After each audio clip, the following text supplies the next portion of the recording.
Guys, this is सल्फे and welcome to my YouTube channel. तो अभी हम लोग देखने वाले हैं, आप देख सकते हैं हेडिंग है रिफ्रैक्शन फ्रॉम स्फेरिकल सरफेस। ये टॉपिक आप देखने के बाद ये अंदाजा लगा सकते हो कि क्लास 12th का है। और मैं आपको बता दूं, ये जो अभी हम प्रूफ करने वाले हैं रिफ्रैक्शन फ्रॉम स्फेरिकल सरफेस, जो कि बहुत ही खानदानी क्वेश्चन है और इसका ये क्वेश्चन अक्सर एग्जाम में पूछे ही जाते हैं, चाहे वो सीबीएसई हो या बीएसईबी हो या किसी भी बोर्ड का हो। ऐसे क्वेश्चंस हमेशा पूछे जाते हैं और खानदानी है। तो हमें देख रहा है, आप बचपन में पढ़े थे कि रिफ्रैक्शन क्या होता है, किसी प्लेन सरफेस में आपने पढ़ा था, लेकिन यहाँ जो टॉपिक है आपका रिफ्रैक्शन फ्रॉम स्फेरिकल सरफेस। और ये रिफ्रैक्शन फ्रॉम स्फेरिकल सरफेस में क्या हमें डिराइव करना है, अभी उसे देखना है। तो आइए सबसे पहले हम लोग देख लेते हैं कि डिराइव क्या करना है। तो आप देख सकते हो n2/v minus n1/u equal n2 minus n1/r। आप देख पा रहे हो, हमें ये प्रूव करना है, बहुत ही इंपॉर्टेंट है, वेरी वेरी है। जितना भी लगाना लगा सकते हो आप। तो ये n2/v minus n1/u equal n2 minus n1/r। इसमें आखिर n1 n2 क्या है, vu क्या है, r क्या है। आइए देखते हैं। n2 जो आपका देख पा रहे हो, ये refractive index of second medium. v देख पा रहे हो, it is the image distance. n1 is the first refractive index, u is the object distance और r जो आप देख पा रहे हो Mahar, that is the radius of curvature। ये जो कि ना, चलिए अब हम लोग देखने वाले हैं कि यहाँ पे दो मीडियम की बात हो रही है, क्योंकि n2 और n1 इस बात को शो करता है कि दो मीडियम है। जब दो मीडियम हो तब तो दो रिफ्रैक्टिव इंडेक्स होगा। तो आइए देखते हैं कि इसका फिगर कैसा होगा और हम इसका डिराइव जो है कैसे करेंगे। गौर फरमा सकते हो, आप देख सकते हैं ये आपका एक फर्स्ट मीडियम है, उम्मीद है दिख रहा होगा। ये आपका फर्स्ट मीडियम है, राइट, क्लियर है। और ये आपका इधर जो देख पा रहे हो, इधर सेकेंड मीडियम है। तो मान लो कि सेकेंड मीडियम का रिफ्रैक्टिव इंडेक्स n2 है, या कभी कभी आप देख सकते हो μ2 भी लिखा रहता है, इससे कोई फर्क नहीं पड़ता। और ये मान लो आपका क्या है, n1 है। ये फर्स्ट मीडियम है, ये सेकेंड मीडियम है। अभी क्या देखना है कि आप ये जो देख पा रहे हो, ये सेकेंड मीडियम का क्या, ये बाउंड्री है। ये सेकेंड मीडियम का क्या है, बाउंड्री है, राइट। चलिए अब आप देख सकते हैं कि यहां पर इसको हम लोग, इस मीडियम का जो देख पा रहे हो, इसको हम लोग पोल कहेंगे। यानी स्फेरिकल सरफेस का जो मिड पॉइंट होता है उसको हम लोग पोल कहते हैं। और ये जब स्फेरिकल सरफेस है तो जाहिर सी बात है इसका कहीं ना कहीं सेंटर होगा। तो पहले हम इसको एक चीज और बना देते हैं। ये देख पा रहे हो आप, ये आपका क्या है, ये प्रिंसिपल एक्सिस है, राइट। चलिए, और कहीं ना कहीं सेंटर होगा। तो आइए हम इसको मान लेते हैं क्या है, ये हमारा सेंटर ऑफ कर्वेचर है। ओके, इतना बात आप समझ में आ रही है बात। ये आपका सेकेंड मीडियम है, ये क्या है, सेकेंड मीडियम, और ये आपका फर्स्ट मीडियम है। सेकेंड मीडियम का refractive index n2 and first medium का रिफ्रैक्टिव इंडेक्स n1 है।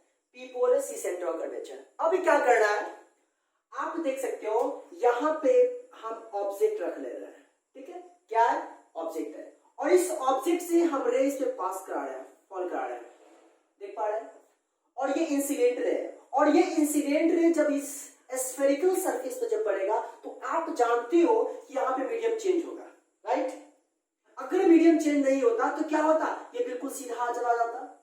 लेकिन एक सरफेस पे पड़ने के बाद इसका नॉर्मल होता है। तो हमेशा याद रखिएगा, जब भी कोई स्फेरिकल सरफेस हो या कर्व सरफेस हो, उसका नॉर्मल हमेशा सेंटर ऑफ कर्वेचर होता है। मतलब ये देख पा रहे हैं, ये स्फेरिकल सरफेस है, मान लो यहाँ पे हमें नॉर्मल आना है, तो ये हमेशा क्या होगा, सेंटर ऑफ कर्वेचर से पास करेगा। याद रखिएगा, हमेशा क्या होगा, सेंटर ऑफ कर्वेचर से पास करेगा। तो इसका सेंटर ऑफ कर्वेचर यहाँ है, तो जाहिर सी बात है कि नॉर्मल क्या होगा, आप देख सकते हो नॉर्मल कुछ इस तरीके से, ये नॉर्मल होगा, राइट। और आप देख सकते हैं जब ये नॉर्मल है, तो आप बचपन में पढ़े थे कि जब रेयर टू डेंसर कोई लाइट जाता हो, इंसिडेंट रे जाता हो, तो किधर बेंड करता है, टुवर्ड्स द नॉर्मल। किधर बेंड करता है, टुवर्ड्स द नॉर्मल। तो आप सोचिए कि अगर ये मीडियम नहीं रहता तो क्या होता, ये लाइट बिल्कुल सीधा चला जाता। लेकिन यहाँ पे क्या है, मीडियम है, तो नॉर्मल की तरफ बेंड करेगा, मतलब कुछ इस तरीके से, देख पा रहे हैं, इधर बेंड किया, नॉर्मल की तरफ बेंड किया। और आप जरा सोच सकते हो कि यहाँ पे ऑब्जेक्ट हमने रखा है, तो कब इमेज फॉर्म करता है? जब दो रिफ्रैक्टेड रे आपस में मीट करता है। तो आप जरा सोचिए कि ये इंसिडेंट रे, ये रिफ्रैक्टेड रे, और अगर पी से पोल से अगर हम परपेंडिकुलरली अगर हम फॉल कराते हैं, आपने बचपन में पढ़ा था कि एक सरफेस ये है, सेकेंड सरफेस है। जब यहाँ पे आप परपेंडिकुलरली लाइट को फॉल कराओगे तो आपने पढ़ा होगा कि ये डायरेक्ट अनडेविएटेड होता है, बिल्कुल पास कर जाता है। तो यहां से हम परपेंडिकुलरली ले जा रहे हैं तो जाहिर सी बात है क्या होगा, ये कुछ इस तरीके जाएगा और दोनों इंटरसेक्ट कहां किया? यहां पर किया। तो इमेज का फॉर्मेशन आपका ये होगा। इतना बातें समझ में आई? उम्मीद है बातें समझ में आ रही है ना? मैंने कैसे फिगर ड्रॉ किया है, चलिए। और ये इंसिडेंट रे, तो यहाँ पे एंगल ऑफ इंसिडेंस मान लो θ1, राइट, और इसको मान लो क्या है, θ2। ये हमने क्या माना? θ2। एंगल ऑफ इंसिडेंस θ1 और एंगल ऑफ रिफ्रैक्शन क्या है? θ2। इसको थोड़ा सा और बढ़िया से बना देते हैं, इसको इरेज करके, ठीक है। ये आपका क्या हुआ? θ2, राइट। चलिए अब मान लेते हैं क्या, इसका नाम आप दे दीजिए क्या, एम दे देते हैं, ये पॉइंट का नाम एम। चलिए मान लो कि ऑब्जेक्ट जो प्रिंसिपल एक्सिस पे रखा हुआ है, तो ये एंगल बना रहा है, ऑब्जेक्ट प्रिंसिपल एक्सिस से एंगल बना रहा है मान लो अल्फा, और ये सी जो है, सी से बना रहा है क्या? बीटा, और इमेज प्रिंसिपल एक्सिस से बना रहा है गामा। बातें समझ में आ रही है? मैंने क्या कहा? ऑब्जेक्ट है, रेडियस ऑफ कर्वेचर और आई। चलिए देखिए एक बात और देखिएगा, ये आपका ऑब्जेक्ट डिस्टेंस हुआ, क्योंकि हम लोगों ने बचपन में पढ़ा था क्या कि ऑब्जेक्ट डिस्टेंस हो या कुछ भी हो, हम लोग कहां से मेजर करते हैं? पोल से मेजर करते हैं। और फिर देखिए यहां से यहां तक के डिस्टेंस को क्या कहते हैं? Radius of curvature, right. फिर यहां से यहां तक के डिस्टेंस को क्या कहते हैं? इमेज डिस्टेंस, जिसको हम लोग भी से लिखते हैं। हमेशा याद रखिएगा कि the direction of incident rays are always taken as positive, first बात। दूसरी बात याद रखिएगा, all distances are measured from pole. मैं यहां पे लिख देता हूं, all distances are measured from pole. कहां से मेजर करते हैं? पोल से मेजर करते हैं। कहां से मेजर करते हैं? सारे डिस्टेंस को पोल से मेजर करते हैं। तो आप देख सकते हैं पोल से मेजर करेंगे तो ये हमारा ऑब्जेक्ट डिस्टेंस, जिसको यू से लिखेंगे। पोल से सेंटर ऑफ कर्वेचर का डिस्टेंस को रेडियस ऑफ कर्वेचर कहते हैं। फिर उसके बाद पोल से आई यहां पर जो इमेज बन रहा है तो इसके बीच के डिस्टेंस को इमेज डिस्टेंस कहेंगे। दूसरी बात हमेशा याद रखिएगा, द डायरेक्शन ऑफ, आप बचपन में कहीं पढ़े हैं क्लास 10 में, right. The direction of incident raise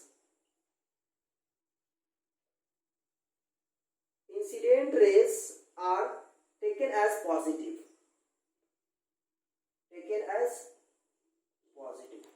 clear. अब जरा सोचिए, ऑब्जेक्ट हमारा इधर है, इमेज इधर बन रहा है, आर इधर बन रहा है, तो रे तो हमारा ऐसे जा रहा है ना।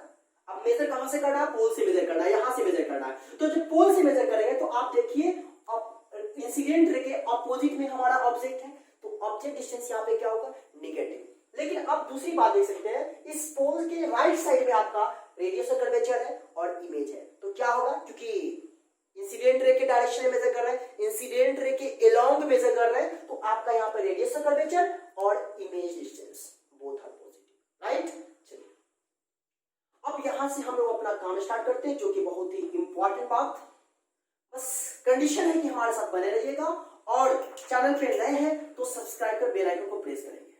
चलिए अब यहां से हम इसको प्रूव करते हैं। तो प्रूव करने के लिए आपको मैं बताना चाहूंगा, यहां से आप एक ऐसा करिए, यहां से आप परपेंडिकुलर ड्रॉ कर दीजिए, ठीक है। ये परपेंडिकुलर, इसका नाम देते हैं P डैश, राइट। चलिए अब जरा गौर फरमाइएगा, in triangle OMC, in triangle OMC। अब OMC में जरा देख सकते हैं कि OMC में आपका θ1 क्या होगा?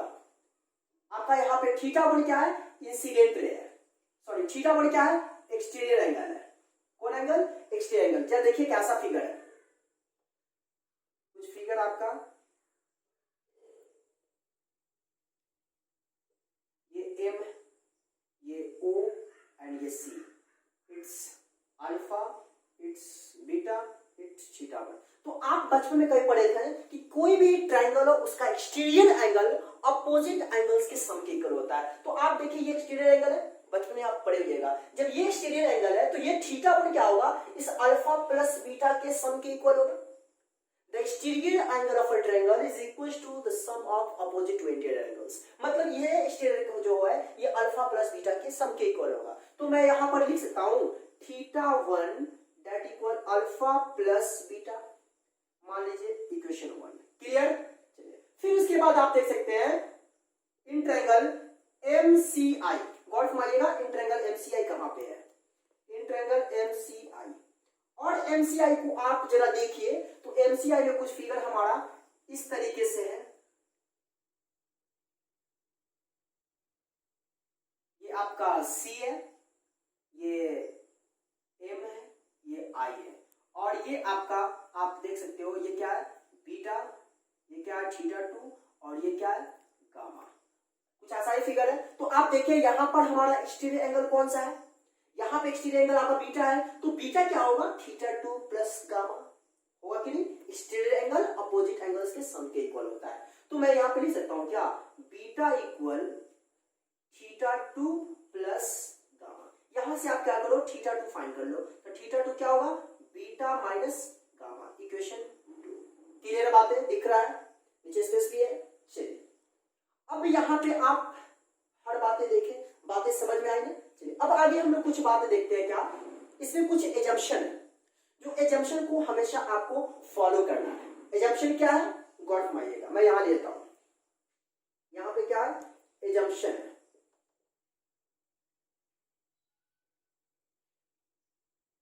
एजम्पशन क्या है कि ऑल रेज आर, याद रखिएगा आप जो पढ़िएगा वो है all rays are paraxial, all rays are paraxial.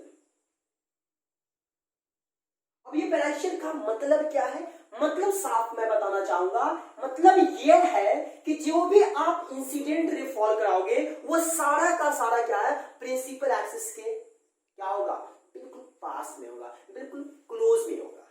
मतलब यह कि जैसे आप देखिए यहां पे कुछ इस तरीके से है, ये प्रिंसिपल एक्सिस है, हमने रे यहां पर ऐसे फॉल किया ना, अगर मान लो कि ये रे हम ऐसे फॉल नहीं करके बिल्कुल पास से फॉल करेंगे ऐसा, तो ये आपका नॉर्मल हुआ, ये रिफ्रैक्टेड रे हुआ। तो सोचिए कि ये एंगल और ये एंगल, ये तो अल्फा है, ये क्या थीटा 1, तो आप मुझे बताओ इसके कंपैरिजन में ये क्या होगा आपका बहुत छोटा एंगल। ये बात समझ में आई, बहुत छोटा होगा ना। अरे भाई देखो, देखिए फिर से बता देता हूँ, हर बातें सिखाऊंगा, बस आप सोच समझते रहिएगा। ये यहाँ पे ऑब्जेक्ट है हमारा, यहां से अगर हम रे कुछ ऐसे फॉल कराएंगे तो आपका नॉर्मल कुछ इस तरीके से होगा। तो अब जब सोचिए अल्फा भी तो हमारा बहुत कम हो गया, ये थीटा एंगल ऑफ इंसिडेंस भी तो हमारा बहुत कम हो गया, और यहाँ पे बीटा है, बीटा भी तो बहुत कम होगा, और ये रिफ्रैक्टेड रे भी तो देखिए यहाँ पे गामा बनेगा तो यहाँ पे गामा भी कम होगा। मतलब यही बात सेंटेंस में बताना चाह रहा है, ये एजम्पशन है और इस एजम्पशन को लेकर ही हमें इस नतीजे पे पहुंचना है। जब तक आप एजम्पशन को नहीं समझिएगा तो आप फिर यहाँ इस नतीजे पे नहीं पहुंच सकते हैं। इसको तो दरअसल हम जूम करके बनाते हैं इसलिए ताकि आपको समझ में आए, टीचर आपको समझा सके, आप अच्छे से समझ सको। वैसे इस बात को हमेशा मानिएगा, all rays are paraxial. Paraxial का मतलब यह है कि जितना भी इंसिडेंट रे आप फॉल कराओगे स्फेरिकल सरफेस पे वो सारा का सारा क्या प्रिंसिपल एक्सिस के पास से जाएगा। जब प्रिंसिपल एक्सिस के पास से जाएगा तो जाहिर सी बात है कि वहां पे एंगल्स जो होंगे बहुत बहुत छोटा, बहुत छोटा होगा कि नहीं होगा। तो सोच सकते हैं यहाँ पर थीटा 1 भी छोटा होगा, थीटा 2 भी छोटा होगा, अल्फा भी कम होगा, बीटा भी कम होगा और गामा भी कम होगा। चलिए अब हम लोग चलते हैं कुछ बातें नतीजा पे पहुंचते हैं कि आखिर अब हमें क्या करना है। जरा गौर फरमाइएगा, इन ट्रायंगल OMP, गौर फरमाइए कहां पे है, यहां लिख देता हूं, इन ट्रायंगल OMP में आप गौर फरमाइए, अगर हम tan अल्फा मालूम करते हैं, क्या मालूम करते हैं tan अल्फा, तो tan अल्फा क्या होगा आप बचपन में पढ़िए। एक और बात याद रखिएगा, P डैश है यहाँ पे, ठीक है ना। सोचिए मैंने कहा है कि ये जो इंसिडेंट रे हमने फॉल किया है ये पैराक्सियल हमने माना है, तो आप जरा सोचिए ना, जब यहां से ऑब्जेक्ट इस पर जाएगा, ये आपका नॉर्मल हुआ तो ये क्या होगा बिल्कुल परपेंडिकुलर ऐसे ड्रॉ करेंगे। जब परपेंडिकुलर ऐसे ड्रॉ करेंगे तो यहाँ पी डैश है, यहाँ पी है, तो क्या होगा, पी जो होगा पी डैश के पास में होगा। पी क्या होगा, पी डैश के पास में होगा। तो आपको क्या करना है, तो हम तो ले रहे हैं ऐसे इन ट्रायंगल ओ, क्या लिखा हूं, ओ एम पी डैश, तो पी डैश का मतलब एक तरह से पी ही है, ऐसा कंफ्यूज मत करना। तो in triangle O M P dash में tan अल्फा फाइंड करते हैं, तो tan अल्फा क्या होता है, p बाई बी, बच्चे ने पढ़े थे ना tightly pulled back. tan theta equal क्या होता है, परपेंडिकुलर बाई बेस, तो यहां पे मेरे को परपेंडिकुलर क्या होगा, M P dash by base क्या होगा, ओ पी डैश। क्लियर है? चलिए अब मैं बताना चाहूंगा, यह तो मैंने tan अल्फा फाइंड कर लिया, अब फिर फाइंड करें tan बीटा, राइट। तो देखिए tan बीटा आपका कहां है, in triangle M P dash C, in triangle M P dash C, और एम पी डैश सी में आप tan बीटा जब फाइंड करोगे, tan बीटा तो क्या होगा, p बाई बी, तो p हमारा p M P dash by base क्या होगा, p dash C, p dash C. Clear है, बात तो क्लियर है। चलिए फिर उसके बाद tan गामा देखिए, तो tan गामा फाइंड करने के लिए कौन सा ट्रायंगल लेंगे, in triangle M P dash I, in triangle M P dash I, और एम पी डैश आई में आप tan गामा जब फाइंड करोगे तो कुछ इस प्रकार आएगा, वही p बाई बी, तो p हमारा M P dash by base क्या होगा, p dash I, p dash I. Clear है बात है। अभी मैंने क्या कहा है कि जब ऑल रेज आर पैराएक्सियल होगा तो पैराएक्सियल में क्या होता है, एंगल्स बहुत छोटा होता है। क्या होता है, then angles are very very small. Angles क्या होता है, बहुत बहुत छोटा होता है। जब बहुत छोटा होगा उस केस में आप याद रखिएगा tan अल्फा को हम लोग अल्फा ही लिखेंगे, tan बीटा को क्या लिखेंगे, बीटा लिखेंगे, एंड tan गामा को क्या लिखेंगे, गामा लिखेंगे। दिख रहा होगा, बातें समझ में आ रही है। जब एंगल बहुत छोटा होगा तो tan अल्फा क्या होगा, अल्फा कहलाएगा, tan बीटा क्या कहलाएगा, बीटा कहलाएगा, tan गामा क्या कहलाएगा, गामा कहलाएगा। बातें समझ में आ रही है ना। तो अब जरा सोच सकते हो, यहां पे हमने लिखा है tan alpha equal M P dash by O P dash, तो हम इसको क्या लिख सकते हैं, अल्फा इक्वल क्या लिखेंगे, M P dash by O P dash. Clear. फिर वही बात tan बीटा इक्वल इतना है तो हम यहां पर लिख सकते हैं beta equal M P dash by P dash C. फिर उसी बात वैसा ही यहाँ पे गामा इक्वल क्या लिख सकते हैं, tan गामा मतलब गामा, एंगल कब, जब बहुत छोटा हो, तो गामा tan गामा इक्वल है तो गामा इक्वल क्या लिखेंगे, M P dash by P dash I. Clear है बातें। ऐसा मैंने कब लिखा, जब एंगल्स बहुत छोटा हो, जब एंगल्स बहुत छोटा। एक और बात, जब साइन थीटा अगर मान लो साइन थीटा है, एंगल्स बहुत छोटा है, तो वहां पे साइन थीटा को क्या लिखेंगे, थीटा लिखेंगे। साइन थीटा 1 है तो क्या लिखेंगे, थीटा 1 लिखेंगे। साइन थीटा 2 है तो क्या लिखेंगे, थीटा 2 लिखेंगे। बातें समझ में आ रही है। चलिए अब जरा गौर फरमाइएगा, मैं यहाँ पे स्नेल्स लॉ अप्लाई करने वाला हूं। स्नेल्स लॉ आपने बचपन में पढ़ा था कि जब इंसिडेंट रे किसी सरफेस पे आती है तो सरफेस पे आने के बाद क्या होता है, वहां फर्स्ट सरफेस पे हम लोग स्नेल्स लॉ अप्लाई करते हैं। स्नेल्स लॉ क्या कहता है, गौर फरमाइएगा, ये फर्स्ट सरफेस है, मान लो ये इंसिडेंट रे है, ये नॉर्मल है, ये एंगल बनाया मान लो थीटा 1, ये रिफ्रैक्टेड रे हुआ और ये एंगल ऑफ बनाया क्या, रिफ्रैक्शन। तो यहां पे जब स्नेल्स लॉ अप्लाई करेंगे तो याद रखिएगा first refractive index into angle of incidence, तो क्या लिखेंगे, मान लो 1 है और ये 2 है, तो μ1 sin theta 1, μ1 sin theta 1 equal, फिर क्या लिखेंगे, μ2 sin थीटा 2। बातें समझ में आ रही है। मतलब first refractive index into first ये angle of incidence equal second refractive index into क्या, एंगल ऑफ रिफ्रैक्शन। क्लियर है। चलिए अब यहां पे हम स्नेल्स लॉ जो अप्लाई करेंगे तो मेरे को क्या आएगा, गॉड फरमाइए, म्यू n1 है ना, तो क्या होगा यहाँ पे n1 sin थीटा 1 इक्वल क्या लिखेंगे, n2 sin थीटा 2। देखिए n1 sin theta 1 equal n2 sin theta 2, ये n2 है। बातें समझ में आ रही है। n1 sin theta 1 equal n2 sin theta 2। और मैंने भी क्या बोला है, एंगल्स बहुत छोटा है, तो आप सोच सकते हो साइन थीटा वन को लिखेंगे n1 theta one that equal n2 theta two. कब? जब एंगल्स बहुत छोटा हो, when angles are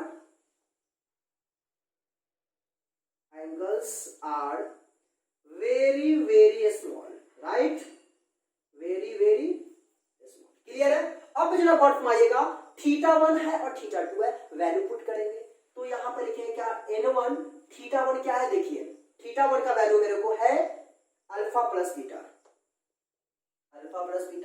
equal n2 into theta two का वैल्यू क्या है, देखिए यहाँ पे बीटा माइनस गामा, बीटा यहाँ पे हम लिखेंगे थीटा टू का value beta minus gamma, right.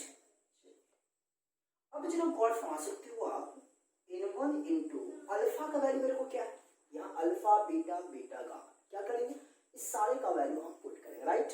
चलिए अल्फा का वैल्यू क्या है, हम लोग देखते हैं, अल्फा इक्वल है mp dash by OP dash, mp dash by OP dash plus beta हमारा क्या है, आप देख सकते हैं beta mp dash by pc that equal n2 into beta, फिर हमारा क्या है mp dash by pc minus gamma का वैल्यू हमारा mp dash by p dash i, right. अब हम यहाँ पे क्या करने वाले हैं कि इधर mp डैश कॉमन लेंगे, राइट, इधर देखिए mp डैश दोनों में कॉमन ले सकते हैं और यहाँ भी देखिए mp डैश दोनों में कॉमन ले सकते हैं। जब कॉमन लेंगे तो आप देख सकते हैं ये mp डैश फिनिश हो सकता है ना, mp डैश जब कॉमन लेंगे तो इधर mp डैश हो गया, इधर भी mp डैश कॉमन लेंगे तो mp डैश बाहर आ गया, तो mp डैश फिनिश हो गया। अब जरा गौर फरमाइएगा, n1 into 1 by OP dash, देखिए क्या है, ओपी डैश हमारा ऑब्जेक्ट डिस्टेंस है और ये ऑब्जेक्ट डिस्टेंस क्या होगा, नेगेटिव, क्यों, क्योंकि all distances are measured from pole. और दूसरी बात यह कि the direction of incident rays are taken as positive, तो यहाँ पे रे ऐसे जा रहा है, मेजर हम अपोजिट कर रहा है, दैट्स व्हाई यहाँ पे क्या होगा हमारा साइन नेगेटिव में, राइट, प्लस 1 बाई पीसी, देखिए क्या है आपका पीसी, देखिए पीसी कहिए या पी डैश सी कहिए, दोनों बात एक ही है, क्योंकि पी डैश आपको इसको ओवरलैप करेगा ना, जब ये बिल्कुल कम एंगल होगा तो पी डैश पीसी दोनों एक ही बात है। ऐसा मत कहना कि पी डैश सी सर पीसी ना आपका आर होगा, पी डैश सी आर नहीं होगा, ऐसा नहीं, पी डैश सी या पीसी दोनों एक ही बात है।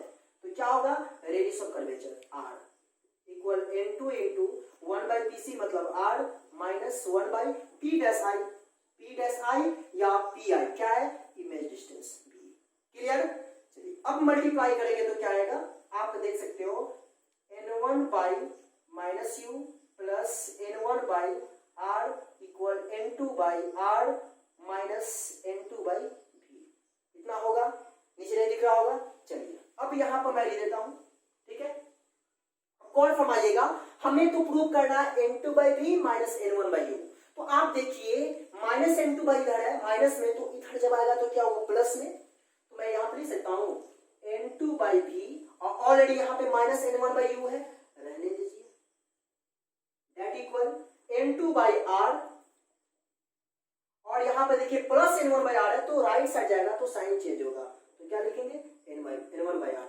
तो फाइनली हमारा कुछ रिलेशन आया n2 by v minus n1 by u और एलसीएम लेंगे तो r होगा, फाइनली होगा हमारा क्या n2 माइनस n1, और इस तरीके से हमारा ये रिजल्ट आ गया और यहाँ पर लिख देंगे क्या PROV वही है।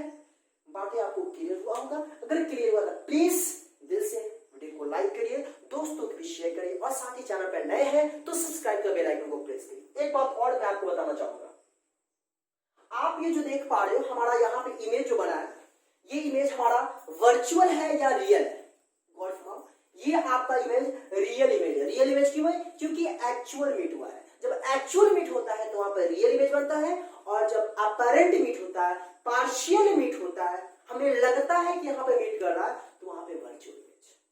तो इस टॉपिक पे रिफ्रैक्शन फ्रॉम स्फेरिकल सरफेस पे हम लोग न्यूमेरिकल्स से दूसरे वीडियो में देखेंगे, बिल्कुल करीब 5-6 न्यूमेरिकल्स देखेंगे, बहुत आराम से देखेंगे और सारे क्वेश्चन को 1 बाय 1 इसी फॉर्मूला पर डील करेंगे। मैं आपको फिर से बताना चाहूंगा, रिमाइंड करना चाहूंगा कि ये टॉपिक आपके फाइनल बोर्ड में अक्सर पूछे जाने की संभावना है, अक्सर पूछे ही जाते हैं, इसलिए वीडियो को एंड तक देखिएगा और जो भी नई बात समझ में आए आप कमेंट बॉक्स में कमेंट करिएगा, मैं कोशिश करूंगा कि उसका भी सॉल्यूशन दूं। आप बात समझ में आई नहीं, यहाँ पे मैंने कैसे एंगल फॉर्म किया है, कैसे रेस फॉल किया है। एक बात और आप याद रखिएगा, हम ऑब्जेक्ट को इधर रखे हैं रेयर मीडियम में, हो सकता है हम ऑब्जेक्ट को इधर भी रख सकते हैं, कोई दिक्कत नहीं है, तो हमारा इमेज इधर बनेगा। तो हमने ऑब्जेक्ट को रेयर मीडियम में रखा है तो मेरे को इमेज का बना, डेंस मीडियम बना। फाइनली यहाँ पे आपका इस टॉपिक का पूरा कॉन्सेप्ट मैंने आपको दिया। तो आज के इतना ही, ठीक है। जय हिंद।